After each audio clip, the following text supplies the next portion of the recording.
We have a disassembled Chevy key fob here, and customer changed the battery.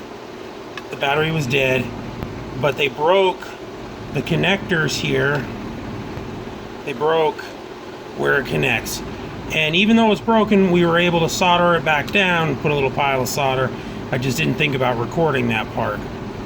But not only did that happen, the other cause of the failure was on this side, it doesn't have the sensitivity. Sometimes the buttons would work, but then they stop working altogether.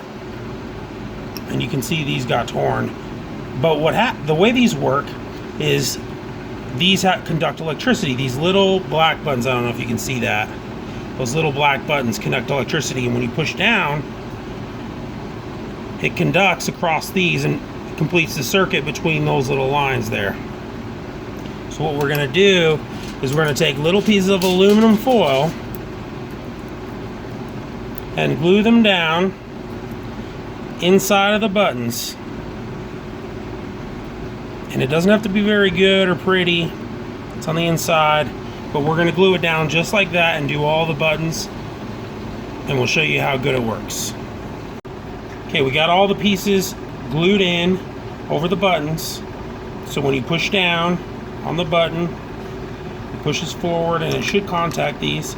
We'll get it thrown back together here and we'll see how it works.